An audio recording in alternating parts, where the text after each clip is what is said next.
And welcome back to JKLive here at Citizen Television. We're talking to Ambassador Martin Kimani. He's our man in New York, made that the United Nations Security Council. Kenya is a non-permanent member since January 2021, so last 6-7 months, and we'll be there for the next year and a half and change. We're talking about regional issues and global issues.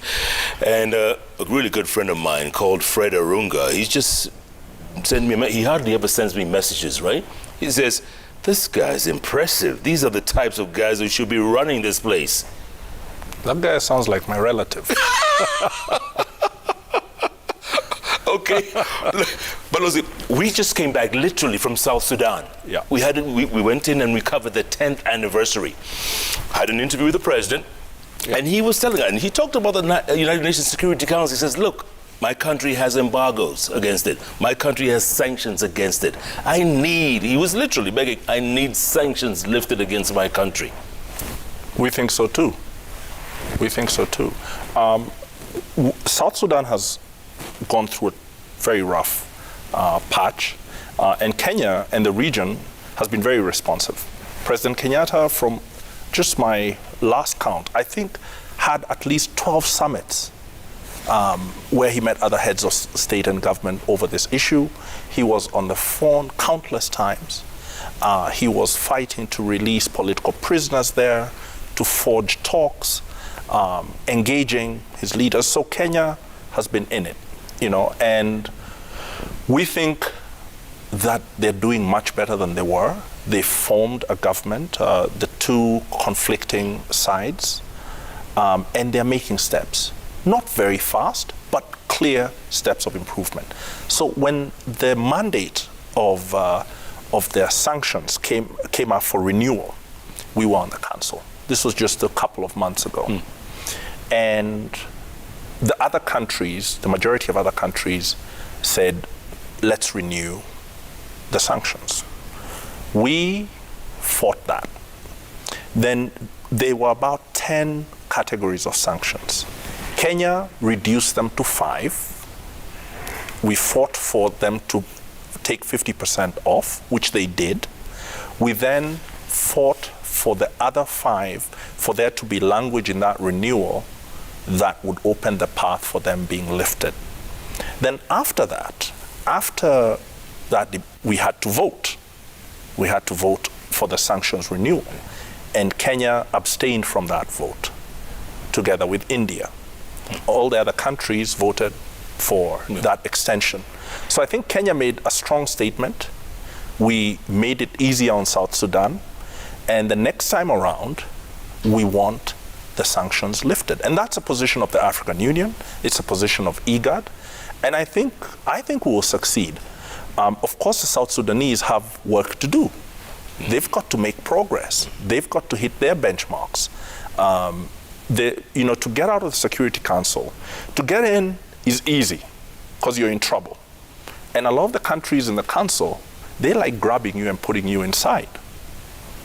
To get out is hard, right? And there are too many African files that are sort of just hanging around the council. And so we want South Sudan to get out, but they need to do something.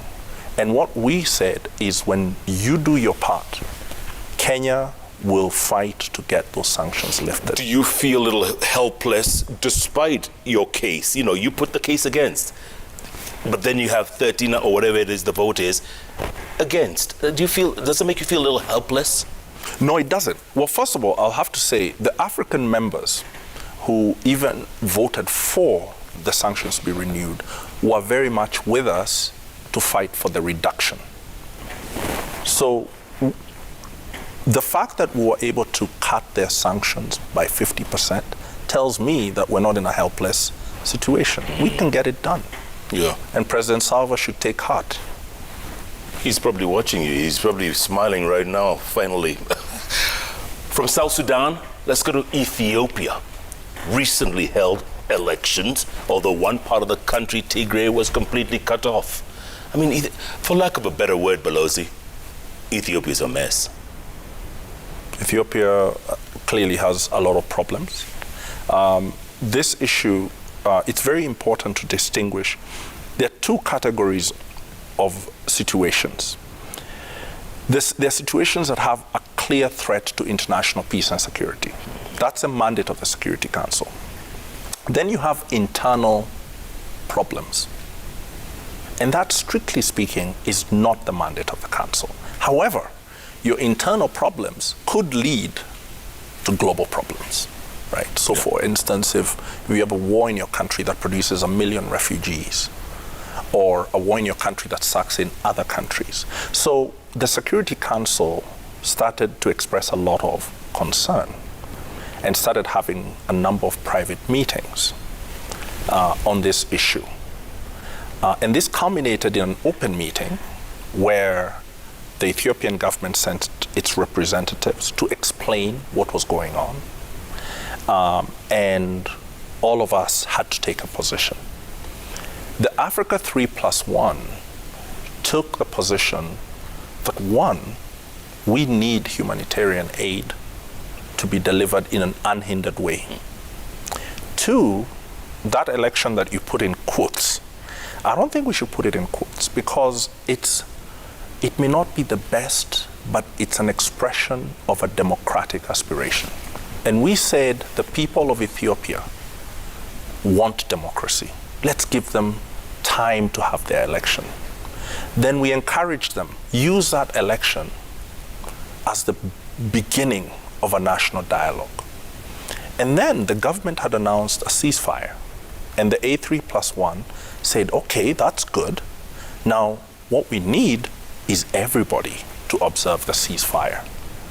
And then we urge you, we urge them, we said, the African Union is in Addis Ababa.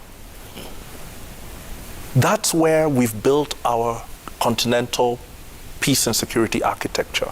We have tools, we have skills, we have processes. And Ethiopia was such an important country in building those. And so we said, make use of the tools that we've built as a continent. So the concern continues in the Security Council. Our position as the Africa 3+1 is we really urgently urge Ethiopians to use their friends to reach out to the African Union, to reach out to your neighbors, because we've all had trouble. And sometimes when your house is burning, you can put out the fire for sure. But let me tell you, where I grew up, you try and get your neighbors to help you. Yeah. And they help you because they know if your house is burning, theirs could burn too. And so Ethiopia has a lot of problems. Ethiopia has had a lot of suffering. A lot of innocent people have suffered. A lot of humanitarian crises is going on. There's conflict still going on. But what we want, and we think the region can handle this. We think we have the ability. We think we have the tools. We're just waiting for that call. And Kenya, the region, Africa will respond. And it's really important because when you get others to respond who are not your neighbors, they may respond in ways that don't understand your problems. Their response could become part of the problem. So yeah, but when you say you're waiting for that call, and experts or critics are saying, look, millions of people are threatened with starvation. Millions. What's it going to take? You know the region. You know Addis Ababa is the headquarters of the whole African Union, and yet right there, it's brewing. You can see it, eyes wide open. You can see something brewing. That's not going to end well. Well, it's already not well because there've been a lot of innocents who have suffered, and I feel terrible and offer my condolences, and Kenya does that. What we have to do is, Ethiopia is a country of 100 million people. Ethiopia is dealing with the same issues Kenya is dealing with. How do we manage our diversity? How do we manage these constructs, these nation states that are still in the process of being made? And do that while trying to get richer so that our people can be better off. so that they cannot be profiled based on their ethnicity, so that political entrepreneurs who use ethnicity as a way to divide and rule can have had their day.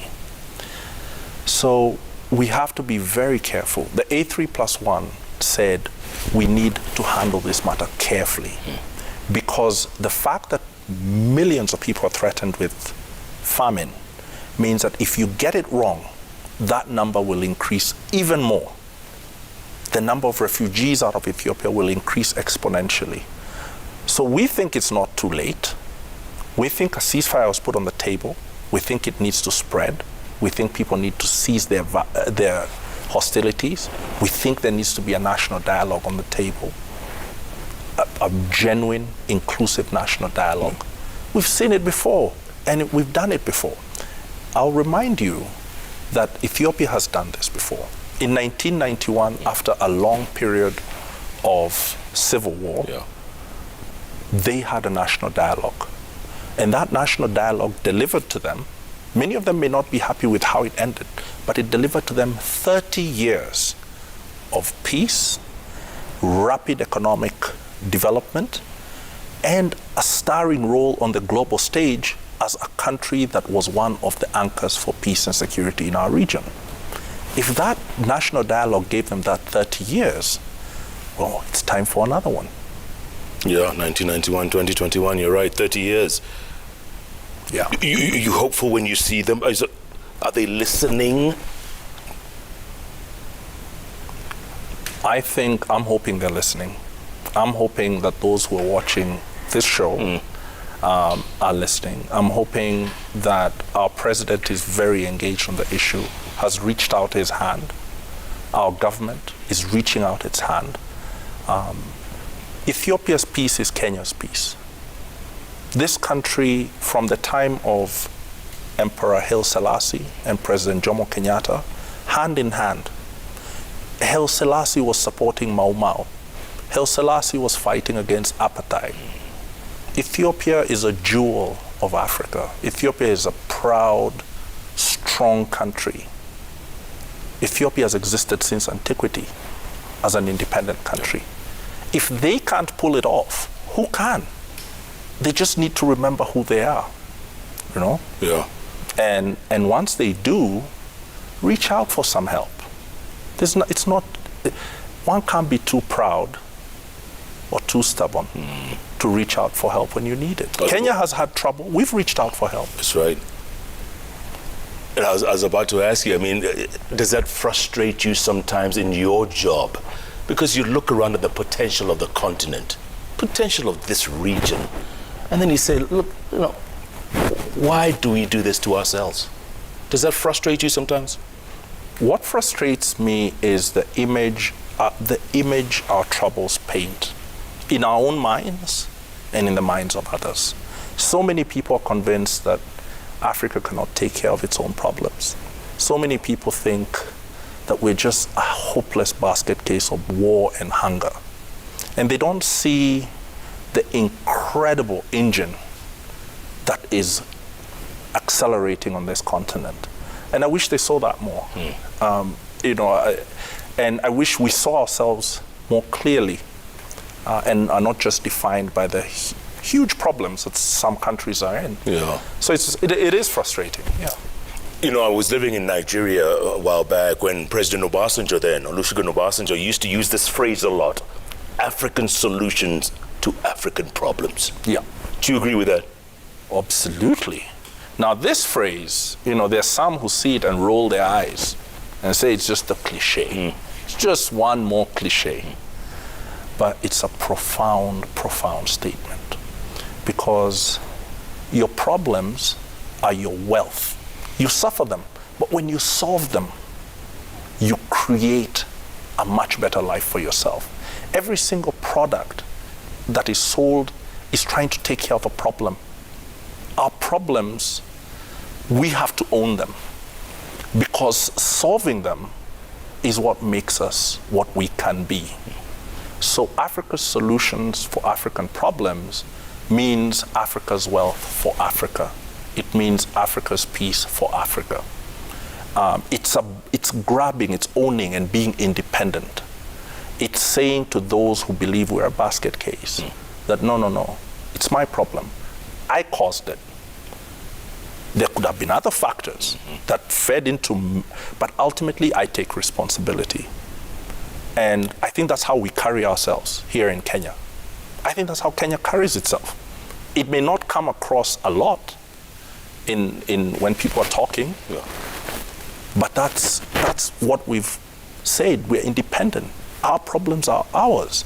We have the solutions. Yeah. So it's a profound statement, and I think every African should embrace it. And until we're able to own that, whether it's the mistake or we own the success, until we're able to do that, we're not going to get anywhere, are we? No. Yeah. The world shall stay unequal. Africa shall stay vulnerable to the forces that seek to divide, exploit us. Our children shall not have jobs. Our sense of cohesion and peace shall be forever weak. But the moment we understand that we are independent and we understand that we're not a young place, Africans were building governments when other people lived in caves. We've just had a short period of trouble. And that short period of trouble doesn't have to be permanent. And I think that's what we're doing in the Security Council. I think that's what Kenya is about. I think that's what our constitution is about. I think that's what our government is striving to do. I think President Kenyatta, who's a famous Pan-Africanist, that's what he gets up wanting to do and trying to do. Yeah. So I feel hopeful about the future, but we have to own it.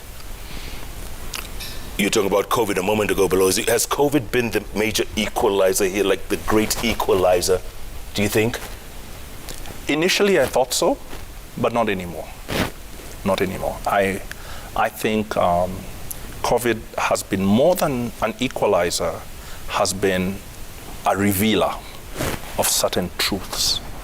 For example, we've understood today that there are countries in the world that can print tens of trillions of dollars and essentially defy the law of economics as we understand it. Every country is having a tough time economically. Every part of the world is hurting. Kenyans are hurting, but everyone is hurting. Jobs are being lost, businesses, just because of dealing with this disease. Yeah. And we've learned, one, that we need to be manufacturers. Will we, the next COVID that comes, will we wait again for someone to invent the vaccine, for someone to manufacture it? No, we have to do it. We've learned if we don't industrialize, we can be in great danger. We've learned that you can be put in the back of the line even though your dollar is as good as anyone else's. Right? So COVID has revealed the structure of the world. Now it is for us to do something with that knowledge and not accept going back to not just a tired status quo, but a very dangerous status quo towards African life. Yeah, absolutely. Balozi, we're going to go to the magic wall because there's a lot of tweets coming in very thick and very fast. Kachola here says the United Nations Security Council has lowered the guard on the responsibility to protect the Rohingyas. Now Tigray. Who shall the people of the world look up to? We all have a responsibility to protect. That is what we're supposed to do in the Security Council. But Jeff, the responsibility to protect also has to be watched carefully because there are countries that have used that responsibility to protect as an opportunity to intervene, divide, and even destroy thriving countries. There's a gentleman called BMJ. He's from Atlanta. He watches you. He's watching actually live from Atlanta. He says our competition, or rather, to get on the Security Council, we had to go up against Djibouti, right? He's asking, are we friends now with Djibouti? Are we? Is all that over and done with? Or is the first thing that Kenya did after we joined the council was to reach out to Djibouti. One of the first meetings I had in New York was with my Djibouti counterpart, and I told him, hey man, you ran for this seat. You must have wanted to do something with it. Tell me. I'll do it. I'll do it. Tell me what you need, and I'll do it. Because to have fought that hard, they had to have had a sense that this for their country was a must win. We were the official AU candidate, but they still, went for it. So we've reached out and we have very friendly relations. Yeah. Good to know. Good to know. Engineer Lazaro says, will Kenya be the part of global decision-making organ or just Security Council member without veto powers? Well, Lazaro, we are a part of the global decision-making process. We don't have veto powers, the formal veto powers, but we have a form of veto, and that veto is a moral veto. When Africa does not stand with you on the council, increasingly you're reluctant to stand against Africa for the countries that have veto power. And so when Africans are united, you may not have the veto power in the Charter of the United Nations, but you have a form of moral and political veto power. Okay. I am the Paul says, ask Ambassador Kimani, does he think we are now diplomatically stronger than we were before the non-permanent UNSC seat? If yes, what are the gains? I've explained some of that. Yes, we're diplomatically stronger. It means that any decision at the top world body on global peace and security, Kenya's thinking, Kenya's interests, Africa's interests have to be taken into account. And that is leading us to help build a safer region. Our region is fragile, but I think our effort is going to make it more stable. And what many Kenyans want to know is, okay, so what if it's stable? What about me? What about my life? Well, that's where our trade goes. That's where our jobs will be. There are Kenyans teaching in Somalia. There are Kenyans teaching in the DRC. And the more stable and peaceful those countries are, the more these young people with fantastic educations can get out there and show what they have. Good point. Jacob Bubera says, happy to see Balozi Kimani. My question to him, what is the position of Kenya on humanitarian security instability in Papua New Guinea? Wow. With over 850 languages, knowing Australia has been hostile to those seeking asylum. Papua New Guinea. That is such a specific question. I have no answer for Jacob. Papua New Guinea. Wow, what are the chances? Thank you for the guest today. I'm interested in what's the position on ongoing conflict in Ethiopia. You explained it, actually. Yeah, you explained that. Thank you. And Wanjoy says, wow, Kenya scaling the heights of security and peace stability globally. Things we love to see. At least we get to represent Africa as a continent, even if it's not it's a non-permanent position. Do you feel you have a voice out there as a non-permanent? Do you think they listen to you? They do. They do. They do, Jeff. They do. They do. Kenya's voice is heard. And Kenya's voice is very specific. It's not just a cry in the wilderness. Kenya's voice represents 50 years of peace diplomacy. It represents understanding how you help countries come together. Somalia today, their government was first, they did their negotiations with our government just down the street. And the Kenyan taxpayer invested in that because we knew that state collapse in Somalia was not working for Kenya. South Sudan, the CPA, the Comprehensive Peace Agreement, that made South Sudan an independent country. So much of it was negotiated here with Kenyan mediators. So that's our voice. So when we speak, it's not just voicing an opinion. It's that they know behind that opinion there's experience, there's an orientation, and we're also very much an honest broker. So our voice is a voice of reason, a voice of mediation, and it's a necessary voice. Good to know. Good to know.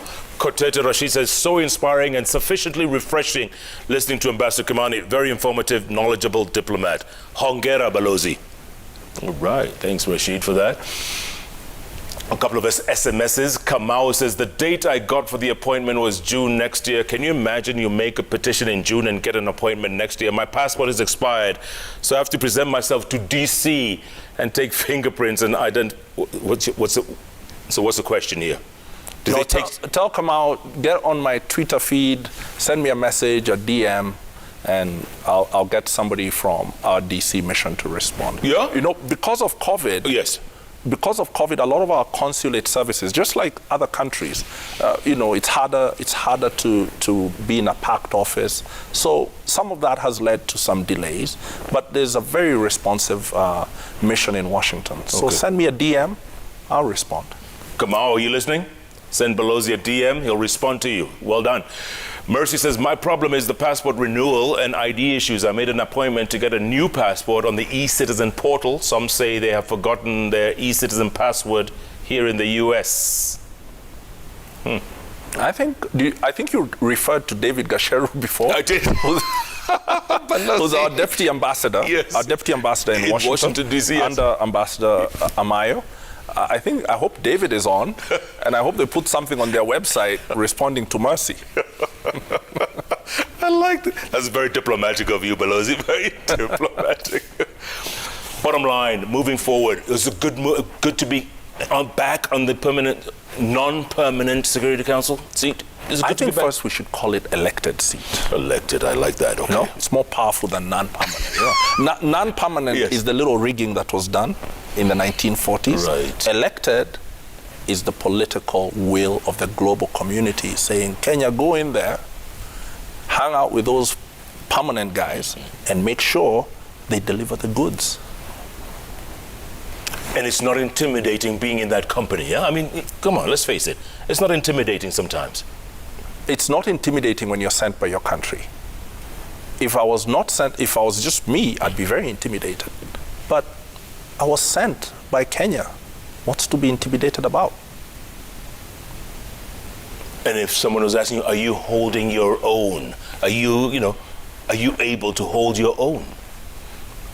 We think so. I have a brilliant team of young and diplomats with a mix of very experienced diplomats. I have two deputies at the ambassador level, Ambassador Mike Kiboino, formidable brain. I have young diplomats in their 20s and 30s. They barely sleep. They hold their own. Yeah. They hold their own in terms of knowledge, in terms of shaping our agenda. My job is usually the easiest because the team has teed up the shot. My job is just to shoot the ball a bit politically, to work very closely with our ministry, with Macharia, P.S. Macharia, who's your friend. Good friend, yes. And Ambassador Omamo, the CS, and at the bottom is the president. Because what happens sometimes, Jeff, on the Security Council, is when you have a very bold voice, some of those countries, they go behind you to your capital, and they say, there's this guy you sent here who's out of control. Did you send him to say those things and to take those positions? And if you don't have a unified foreign policy establishment, you can be sold down the river. Someone will say, no, we didn't send him to say that stuff. He's acting on his own. And there have been ambassadors in the Security Council who've had tremendous levels of stress, some perhaps even fatal. But in Kenya, President Kenyatta's team is so clear. So when I speak, if you check with any of them, they'll say he is articulating our position. And that makes you able to be very bold, because you know your boldness is not a personal thing. It's reflecting your country. And you know how urgently Kenyans want a bold government. Yeah. Yeah. Wow. Good stuff. By the way, you know Dennis Chebetwe? Yes. He says a very big hello. Well, hello, Dennis. Hello, Dennis. Belosi, good to see you as always, man. Thank you so much. Well done. Thank you. You've actually opened up our eyes a lot about what you guys do over there. Looks like some plus job, nice corner office somewhere overlooking Manhattan and East River. It's tough work, huh?